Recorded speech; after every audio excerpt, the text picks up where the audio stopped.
Oke guys, pagi ini kita kembali dalam rutinitas yang seperti biasa. Saya akan bersiap-siap untuk menuju kantor, dan langkah pertama adalah kita memanaskan mobil, kemudian mengecek segala persiapan untuk bersama-sama kita menuju ke kantor.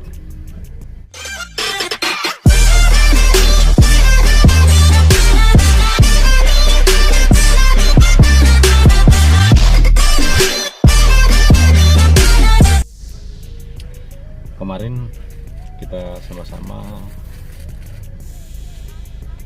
menjalani libur ya, tanggal merah, karena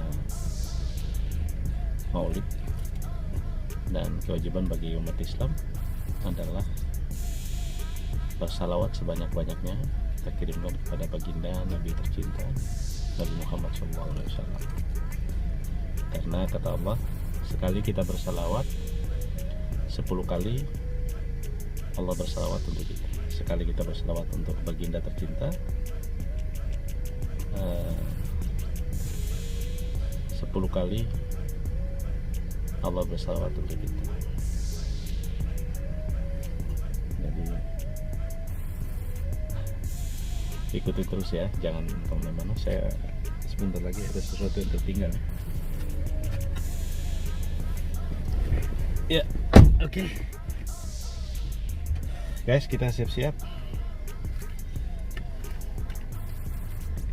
Kita membersihkan kacamata. Oke. Biar kelihatan lebih keren dikit. Ya enggak? Saya biasa nyetir harus menggunakan kacamata. Oke, guys. Nah, kan? Aduh. Ya. Bismillahirrahmanirrahim. Kita menuju ke kantor.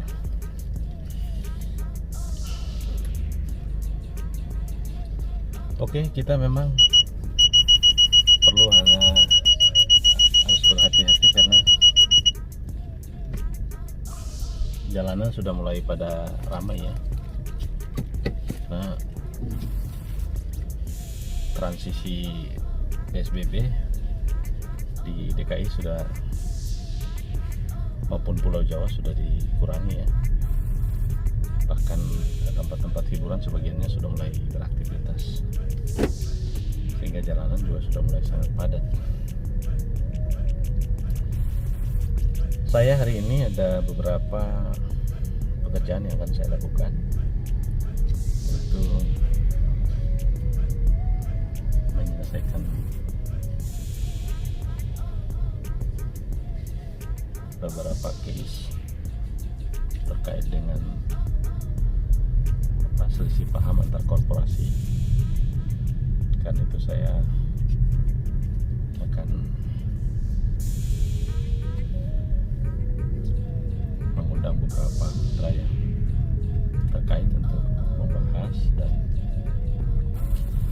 hari ini kita ketahui bersama di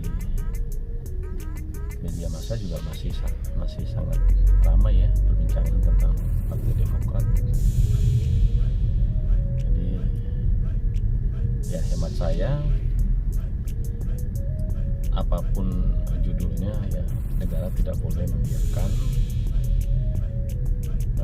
instrumen-instrumen politik yang resmi yang dibentuk oleh negara berdasarkan undang-undang itu dirusak dengan cara-cara yang inkonstitusional ya, dirusak dengan cara-cara yang reman gitu ya. Jadi ya, kita harus sepakat bahwa demokrasi itu yang dikedepankan adalah etika dan moral ya, karena tujuan dari berdemokrasi adalah mencapai suatu tatanan nilai yang benar-benar untuk kepentingan dan kesejahteraan masyarakat.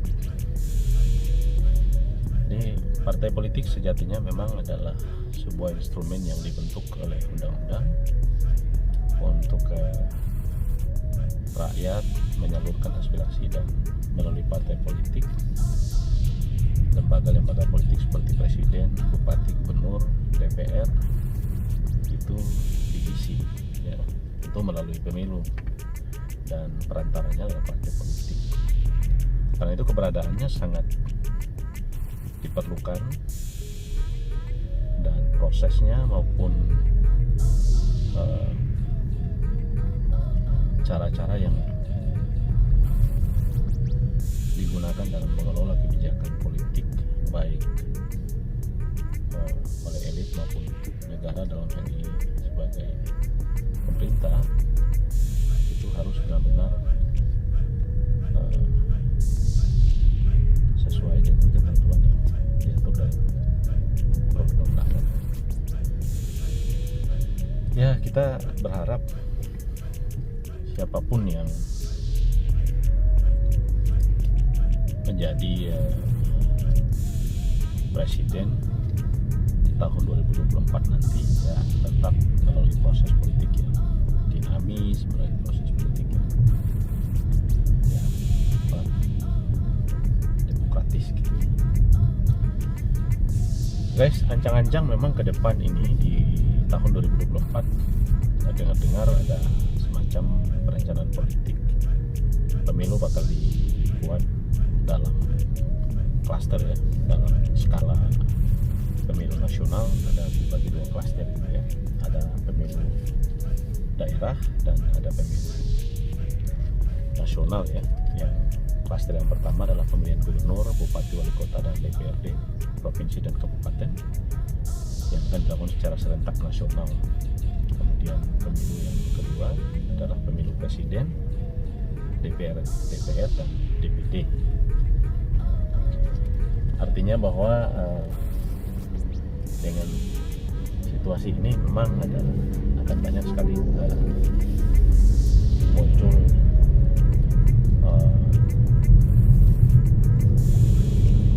persaingan-persaingan yang kita harapkan jauh lebih kompetitif ya. Dan partai politik ini harusnya menjadi salah satu instrumen yang menyeleksi orang-orang yang memiliki kompetensi dan kemampuan agar ketika menjadi anggota DPR, ketika menjadi bupati dan wali kota, gubernur, itu benar-benar tidak diragukan kemampuannya lagi. Jangan sampai orang yang menduduki jabatan partai politik kemudian dicalonkan menjadi kepala daerah, menjadi anggota DPR itu tidak memiliki kemampuan yang sesuai yang diharapkan, justru menjadi hanya sekedar menjadi pejabat yang tidak memiliki kontribusi yang diharapkan gitu ya. Dan kita bisa melihat banyak sekali fakta, banyak juga yang menjadi anggota DPR, menjadi bupati, wali kota, dan gubernur, tetapi tidak dapat melakukan terobosan-terobosan yang menyebabkan kemajuan dari bangsa ini. Saya tentu harus dari waktu ke waktu belajar untuk lebih mampu, lebih dewasa, terlebih harus memiliki kecerdasan dalam memilih pemimpin. Karena demokrasi langsung itu kuncinya ada di rakyat. Dan misalnya soal politik uang dan lain-lain, ya kalau rakyatnya tidak mau disuap, tidak mau dibayar, ya yang terpilih pasti orang-orang yang mumpuni ya.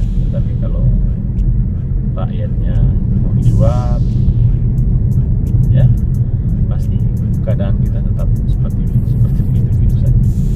Karena pemilu ini kadang-kala menipu kita. Jadi orang semua berspekulasi keluar dari kenyataan diri ya. Jadi misalnya orang yang tidak punya kemampuan tapi harus membuat baliho yang seolah-olah dia punya kemampuan yang luar biasa, dia punya visi yang luar biasa, padahal visi-visinya itu disusun oleh orang. Dia hanya turun kemudian ada jurkam-jurkam yang bicara dan segala macam. Nah itulah politik kita Indonesia, karena memang semua orang